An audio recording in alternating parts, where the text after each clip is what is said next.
Hi friends, ಎಲ್ಲರಿಗೂ ನಮಸ್ಕಾರ. ಇವತ್ತು ನಾನು ಪಡ್ಡನ್ನು ಮಾಡ್ತಾಯಿದ್ದೀನಿ. ಇಲ್ಲಿ ನಾನು ಸ್ವಲ್ಪ ಮಜ್ಜಿಗೆನ ತೊಗೊಂಡಿದ್ದೀನಿ. ಅದಕ್ಕೆ ಅರ್ಧ ಕೆಜಿಯಷ್ಟು ಸಣ್ಣ ರವಾನ ಹಾಕ್ತಾಯಿದ್ದೀನಿ.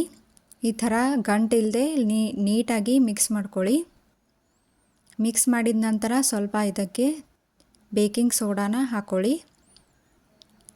ಹಾಗೆ ಸ್ವಲ್ಪ ರುಚಿಗೆ ತಕ್ಕಷ್ಟು ಉಪ್ಪನ್ನು ಹಾಕ್ಕೊಳ್ಳಿ.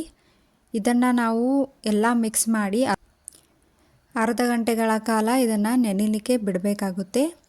ನೆನೆದ ನಂತರ ಈ ರೀತಿ ಕಾಣುತ್ತೆ ನೋಡಿ ಫ್ರೆಂಡ್ಸ್. ಆಮೇಲೆ ಒಂದು ತವೆಗೆ ಸ್ವಲ್ಪ ಈ ಥರ ಎಣ್ಣೆ ಹಾಕ್ಕೊಂಡು ಕಲಸಿದ ಹಿಟ್ಟನ್ನು ಇದರಲ್ಲಿ ಹಾಕ್ಕೊಳ್ಳಿ. ಹಾಗೆ ನಮ್ಮ ವಿಡಿಯೋ ನಿಮಗೆ ಇಷ್ಟ ಆಗುತ್ತಿದ್ದರೆ ಹಾಗೆ ನಮ್ಮ ಚಾನಲನ್ನು ಸಬ್ಸ್ಕ್ರೈಬ್ ಮಾಡಿ, ಲೈಕ್ ಮಾಡಿ, ಶೇರ್ ಕೂಡ ಮಾಡಿ. ಸಂಜೆ ಟೈಮಲ್ಲಿ ಏನಾದರೂ ತಿನ್ನಬೇಕಂತ ಅನ್ನಿಸ್ತಿರುತ್ತೆ. ಅವಾಗೇ ಈ ಥರ ಪಡ್ಡನ್ನು ಮಾಡ್ಕೊಳ್ಳೋಕ್ಕೆ ತುಂಬ ಸುಲಭ ಆಗುತ್ತೆ.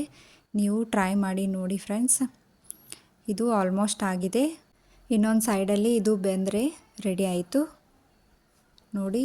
ಈ ಥರ ಆಗಿವೆ. Thank you for watching.